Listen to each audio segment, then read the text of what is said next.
Hey guys, my name is Eli and I'm here to present to you the Super Nintendo Multicart project that we're working on.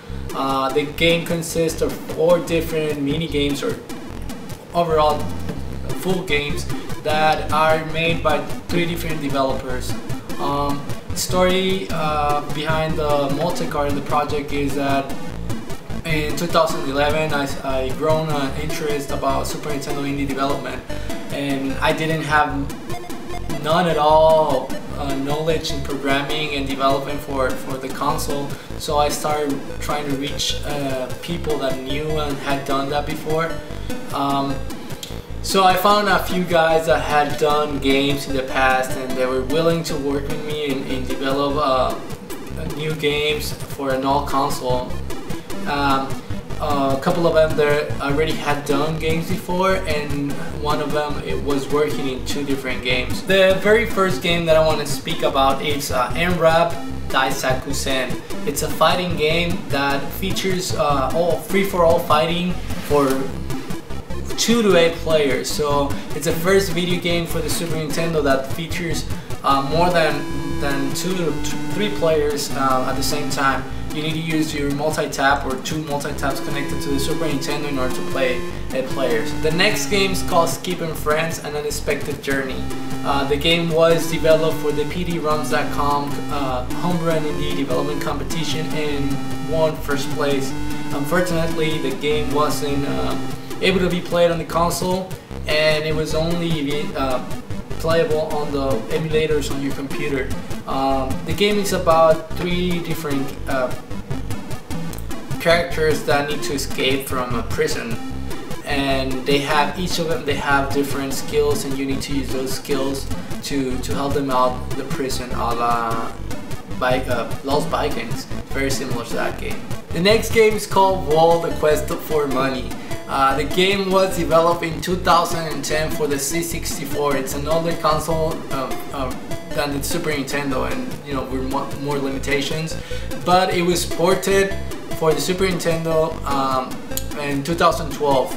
The game features a main character that needs to go inside a mansion and get money, steal money out of the owner of the mansion, but there are different guardians that trying to stop you from taking his money. The game it's really arcade type. I really like this game because it's very similar to arcades in the 80s and 90s where you're trying to beat your score, and it's really Nintendo hard, as they say, kind of like the Contra for Konami, that you actually need cheat codes to finish the game. But this game has no cheat codes for you. The last game is called Mesam, and it's a puzzle game.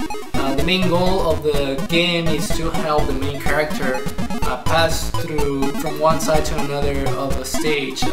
There are obstacles on the stage that you need to move around, but you have to be very careful because if you get stuck, it's going to cost you a life, and you need to start from the beginning. The game has over 50 stages to finish the game, and it has both French and English language. It is quite difficult to produce a cartridge nowadays because all the parts that they were using back in the day are either no longer being produced anymore, or the current parts are not compatible with the Super Nintendo. So it was very difficult to us to overcome those obstacles, but fortunately we did. So I currently have a prototype of the game, and I'm going to show it to you working on the console and working on different clone consoles like the Super Bowl, for example. So what I have here, it's the prototype of the game. This is artwork we came up with for the cover label. The cartridge has a classic shape for the Super Nintendo cartridge. It's made out of a similar plastic, and this, instead of using screws, they snap on and snap off really tight so you don't break it. But this will help you guys if you donate and get one. It will help you clean it up whenever you want, or if it's not working, you know, you don't need to blow on it. You just get your alcohol and your cutout and you clean it up. So it's easier for you to give some maintenance to your game rather than having to buy the 3.3 bit and have to open the game. So as you can see, it's now on. It's perfect, ready to go. So I'm gonna show you a quick test for the prototype of the game. So it fits perfectly in your Super Nintendo. It's a version 2, a mini Super Nintendo Mini, and you know, it fits perfectly onto the NTSC version of the console.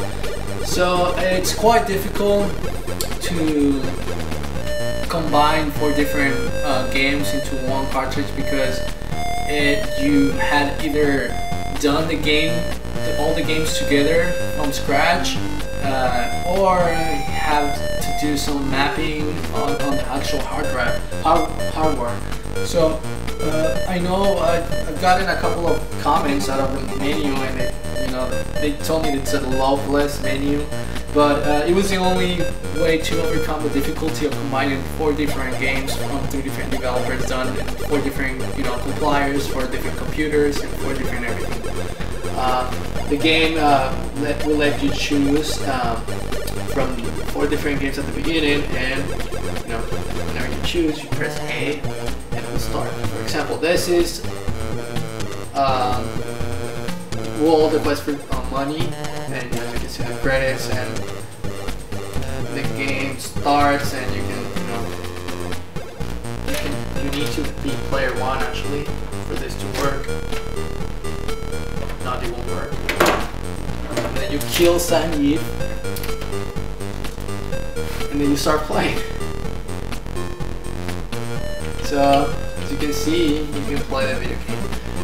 You can reset and access the menu again, and choose whatever game you want.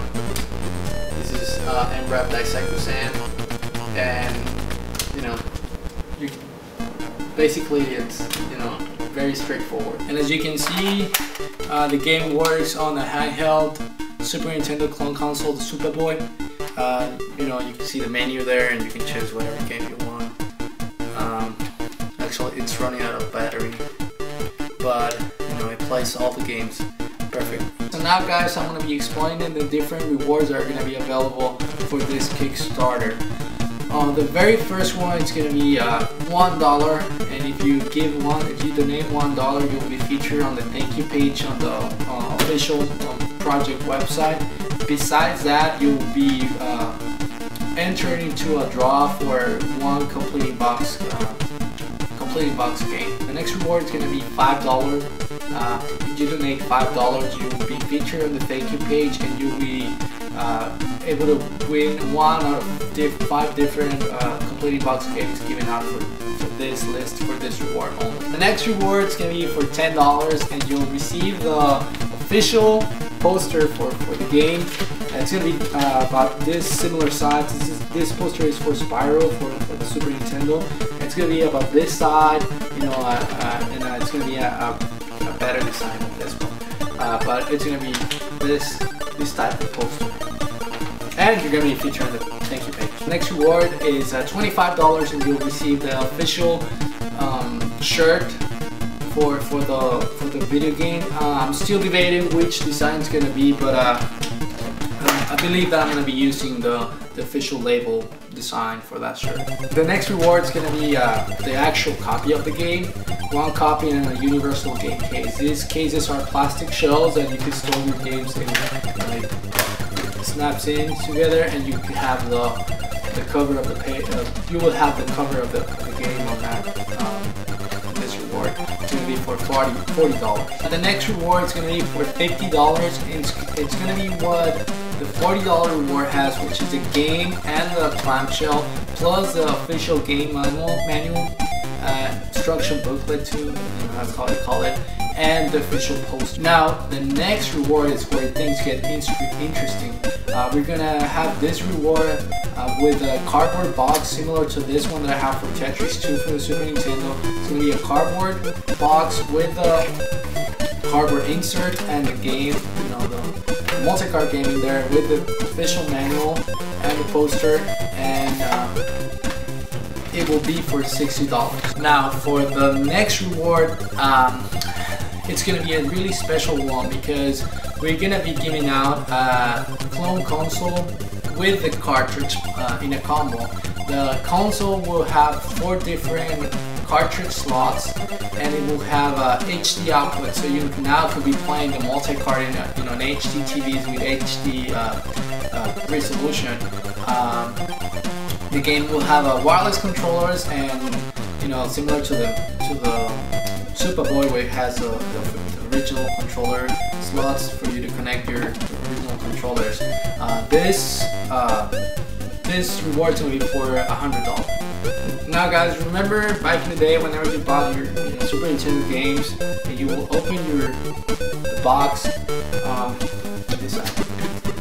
it will come with different little promotional flyers and little posters. So we're gonna want to imitate that, and we're gonna have different promotional flyers for you to if you have a store, if you have a business that's retro video game related, or you're releasing your own indie game on other platforms like Steam or iOS or anything, you could advertise on those promotional flyers. I have 2 different rewards for that. The $500 reward, it will give you a spot on a collective flyer that will have different people and different businesses promoting their over there, and besides that, you will receive the completing box reward, the $60 value one. And the next one, if you want, you're a little bit greedy and you want your own flyer, you can have your own flyer for $1,000 on the insert. So whenever somebody that donated and got a copy and they open it, they can see your business there, or your website or your Facebook page. The last reward, it's gonna be a really special, because it's gonna be a custom-made arcade, mini arcade, that will be featuring either one of each, the Multicart, the 4 games, or the game of you want to choose. You could either have an arcade that has only Wall, Quest for Money, or only Maze Amp, or only Skip and Friends, or only Embrap Dissect Sand. Or you could have, the Multicart, the 4-in-1 games of that arcade. I'll show you pictures and I'll show you footage of how the arcades look. And if you have a store, if you have a restaurant or anything, it could be really cool to have a mini arcade for those games. Well, thank you guys. That's it. I hope you enjoyed watching the video, and I hope I get you to donate at least $1. And it will help us a lot to get the production going, and we'll to enjoy more retro games being released for favorite consoles. Thank you.